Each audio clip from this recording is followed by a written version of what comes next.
All right, folks. What's going on? It's your main man, Rick the Dawn.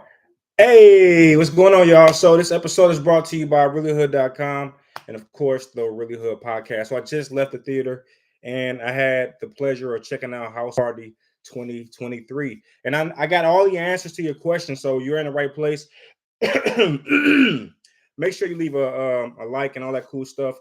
I appreciate it. Now let's get. I'm gonna jump into all the big questions that you might have, and then I'll go into some other stuff. Our kid and play in the film, yes. And Sally, they're only in the film for literally 5 seconds. I thought that was a big slight, if I can be honest. This entire franchise is based off of Kid and Play, and to only give them 5 seconds, I'm talking about literally 5 seconds, was greatly disrespectful. You probably want to know about the cameos because the commercial, or rather the trailer, gives you the impression that there's a lot of celebrities, and there were quite a few. There is DC Young Fly. I didn't expect him to have such a prominent role in the film. You had Maya. I didn't, I think I saw the trailer once. I don't recall her being in a trailer, but that's probably just me not paying attention. But yeah, she was definitely in the film quite a bit, actually. One of the pivotal players or pivotal cast members in the film. She was in there. You had Snoop Dogg in the film. You had Kid Cudi, which was very surprising. Kid Cudi was in the film. Um, there was I don't know her name. She's off of social media. There was quite a few social media stars in the film. Uh, the other ones will come to me, but those were the most prominent ones that I can remember. What else questions would you have? Of course, LeBron James was in the film. Does LeBron James play basketball? Yes, if you can believe that. He does play on a court in a one-on-one game session. Was it funny? It tried to be, and I'll be honest. I'll be very, very honest and be fair to this movie. There was a couple times that I chuckled. So I want to be very fair to the film. It wasn't laugh out loud funny though. And I know that's what you're looking for. You're looking for laugh out loud funny, most likely. But there was a couple of chuckles. I was like, okay, that was kind of funny. It was kind of like, being on a bus and having a lot of kids behind you, and every once in a blue moon, one of the little things that they say make you chuckle. It's one of those things. Was it good?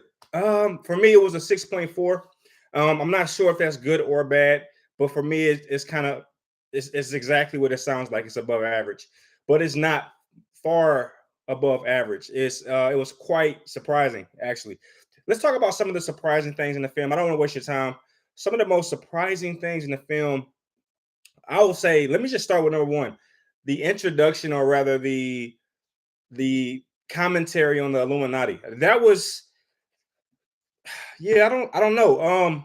If you don't know, Kid Cudi makes a appearance in the film, and you have some robbers who take LeBron James's Cavaliers championship ring, and Kid Cudi kind of comes in to save the day and just basically tells the two main characters, Damon and I forget the other guy's name, and he's like, "Hey, the championship ring might have been stolen, but I'm in the Illuminati, so I can easily have it replaced because the Illuminati keeps a copy of all major things."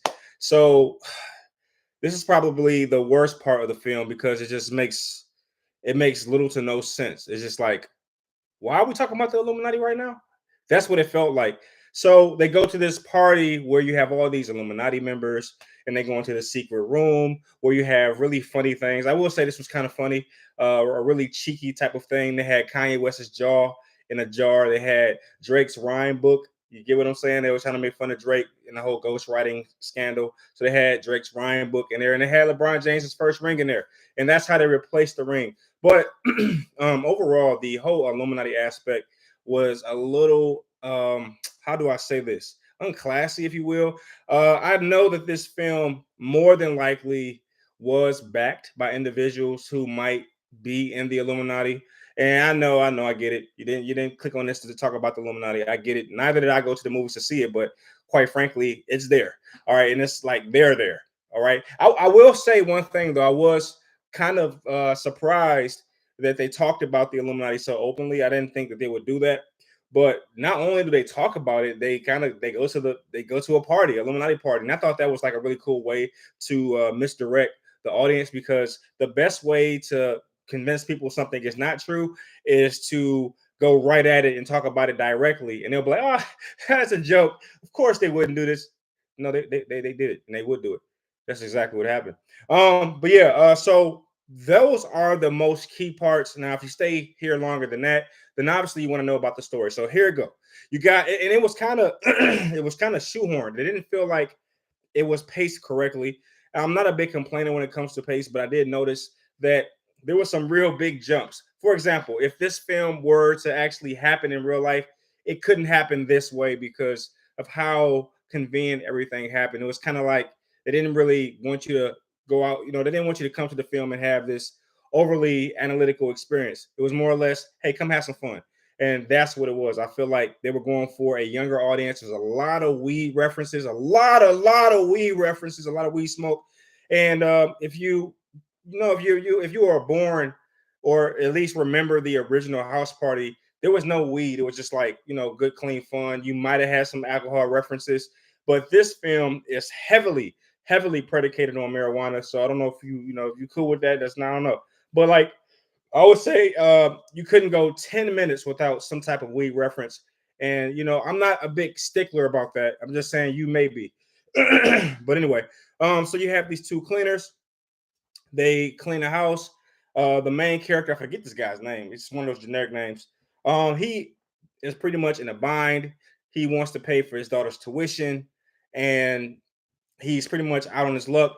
And it just so happens the two cleaners, Damon and the main character. I know the secondary character, but I can't remember the primary character. I don't know how that happened. But anyway, these two get fired on the spot while they're at work. And basically, the boss tells them, hey, you're going to lose your job after you finish this mansion. And they start doing some investigating and they start realizing, like, wait a minute, there's some things that's a little out of place here. And they realize that they're actually in the mansion of LeBron James.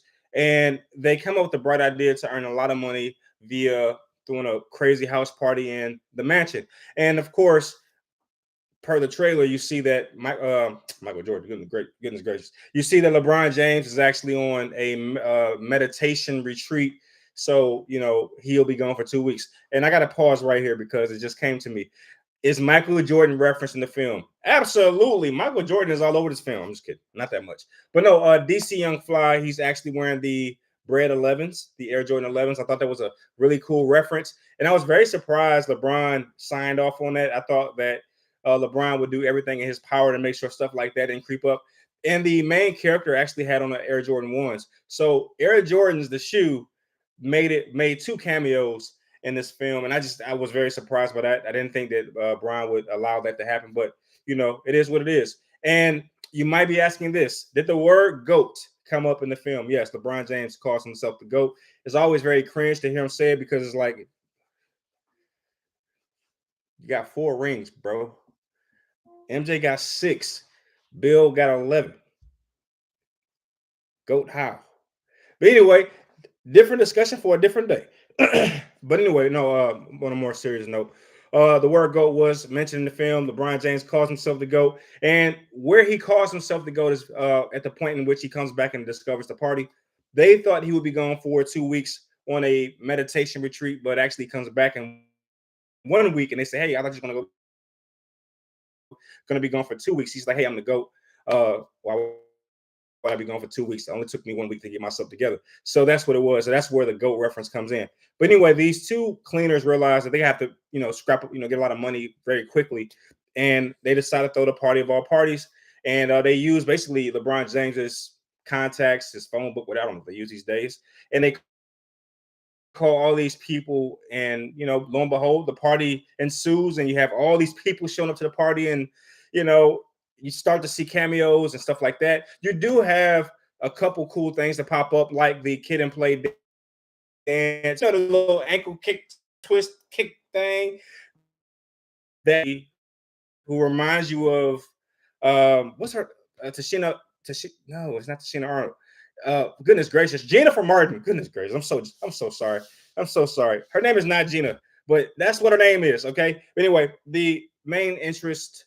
Or to say the primary character's love interest, who's a brown skin lead, which I was very surprised by. I was surprised that they used a dark skinned woman instead of, because a film like this is just like screaming light skin lead. light-skinned female. It was screaming at, but I was very happy that they took a bold stance and put a chocolate dark, brown woman as the lead of the female side of the film. So that was pretty cool. But for the dance, a light-skinned lady comes out, and this is not like the whole colorism thing. No, she was light-skinned. Give me a break. So a light-skinned woman comes out and they do a little dance, and it was definitely reminiscent of the original House Party #1. When you see Gina and her friend do a little dance, light-skinned, dark-skinned, yeah. Except it was just swapped. It was swapped. Instead of Gina being the main lead female, it was a dark-skinned chick. I'm just saying these are things you notice if you know about the original. I'm not look. I'm not politically correct, so just leave if you're offended. Just leave. Now, so that happened. So you do see the little dance move. I thought that was kind of cool. But yeah, it was a little disappointed given the fact that Kid and Play didn't have a more prominent role. But I understand they're getting older, and even in the 5 seconds that they were shown in the film, they looked like they were just there for a paycheck. It was like, hey, how you doing, guys? All right. I'm gonna go ahead and go. They have the party. People start to show up. Little things get thrown in, like Damon's the secondary lead character's fascination with Maya, and you already know somehow, some way Maya's gonna pop up because he just talks about Maya for no reason. In fact, no, he's in his room and he looks up at the ceiling and he has a picture of Maya up there, and you're like, okay, Maya's gonna be in the film. Cool. This is getting rough. This is about when it dropped from like a 7.2 to like a 6.6. I was just like, this is getting rough. So anyway, let's talk about this Illuminati part because you can't miss it. If you go see this film, that's going to be like at least 30% of your experience. So it'll be kind of, and it will be wrong for me not to mention it or talk about it in a little more detail.